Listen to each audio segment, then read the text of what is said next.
Biodanza Vox, invitez le mystère. Bonjour à tous et toutes.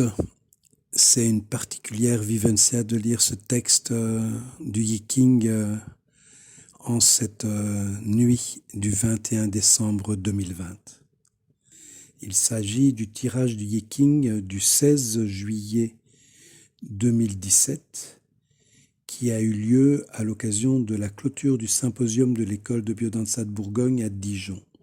Une question a été posée à Marlise, spécialiste du Yiking en biodanza, traductrice des œuvres de Jung en portugais.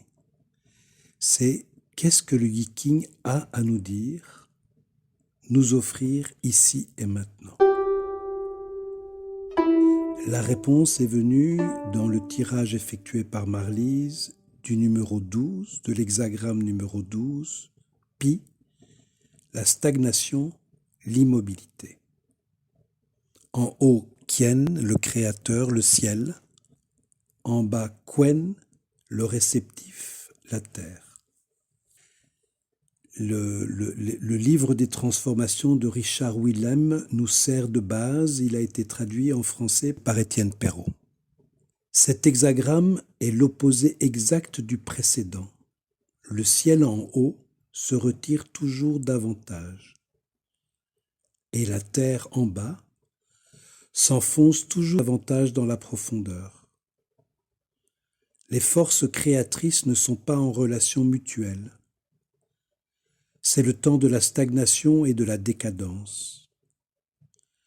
L'hexagramme est rattaché au 7e mois, août-septembre, période où l'année a dépassé son point culminant et où les flétissures de l'automne se préparent. Le jugement. La stagnation. Des hommes mauvais ne favorisent pas la persévérance de l'homme noble.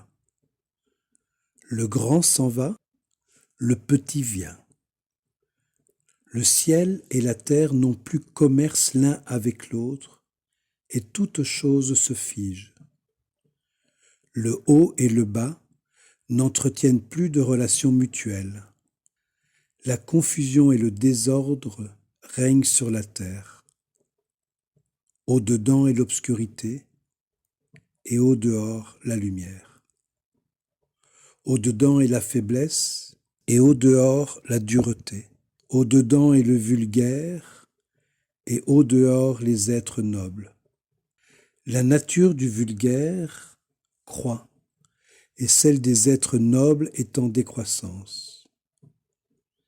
Mais les êtres nobles ne se laissent pas détourner de leurs principes. S'ils n'ont plus la possibilité d'agir, ils n'en demeurent pas moins fidèles à ces principes et se retirent dans le secret. L'image. Le ciel et la terre ne s'unissent pas, image de la stagnation. Ainsi, l'homme noble se retire dans sa valeur intime pour sortir des difficultés. Il ne permet pas qu'on le gratifie de revenus.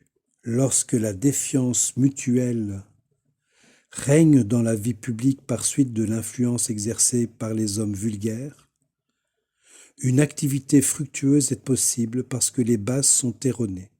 C'est pourquoi l'homme noble sait ce qu'il a à faire en de telles circonstances. Il ne se laisse pas séduire par des propositions brillantes l'invitant à participer aux affaires publiques. Celle-ci ne serait que périlleuse pour lui, car il ne peut faire sienne la mesquinerie des autres. C'est pourquoi il cache son mérite et se retire dans le secret. Les traits. 6 au commencement signifie « Si on arrache une lèche, le gazon vient avec ». Alors j'ai été voir dans le dictionnaire, et une lèche, c'est carex, c'est une genre de plante vivace à feuilles coupantes qui croissent généralement dans les lieux humides. Si on arrache une lèche, le gazon vient avec. Chacun avec son espèce. La persévérance apporte fortune et succès.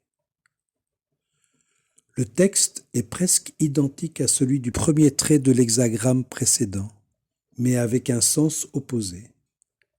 Là, les hommes s'attirent mutuellement dans la carrière des emplois officiels. Ici, ils s'attirent l'un l'autre dans la retraite, loin de la vie publique.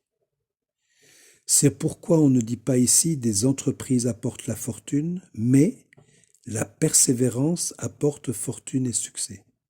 Ce n'est qu'en comprenant la nécessité de se retirer à temps quand les possibilités d'agir ont disparu, que l'on s'épargne l'humiliation et que l'on obtient le succès dans un sens supérieur, parce qu'on sait mettre sa personnalité à l'abri dans sa propre valeur. Marlys commente. Le livre nous parle de moments de s'arrêter. S'arrêter pour réfléchir parce que sur les bases, les fondements, nous ne sommes pas corrects. Alors, il nous dit de revenir à l'essence, à l'essentiel. L'immobilité et la stagnation veulent dire que c'est le moment de s'arrêter pour réfléchir et voir ce qu'il faut changer. Et pas s'éloigner de l'essence. Pour nous, c'est la biodanza. C'est l'amour infini. Ce n'est pas l'amour personnel que j'ai pour mon enfant, pour ma mère, c'est l'amour que j'ai pour tous les êtres humains. La terre est en bas, le mouvement du ciel vers le haut, le mouvement de la terre vers le bas ne se rencontrent pas. Ça veut dire qu'il n'y a pas d'unité, d'équité. Il faut absolument qu'on revienne à l'essentiel. Le message essentiel de la biodanza, c'est ça l'interprétation de ce moment que je peux vous livrer. Je trouve que l'on a beaucoup travaillé sur le développement personnel, le plaisir de chacun, le bien-être de chacun. Ce n'est pas suffisant. Il faut penser à notre mission dans le monde, qui est d'embrasser l'humanité entière. Je suis un avec tout ce qui existe, avec les autres êtres de lumière, avec toute l'humanité, avec la nature entière, je suis un avec tout ce qui existe, c'est là notre message essentiel. Il faut penser chez nous, ici, dans notre premier environnement, là où on est.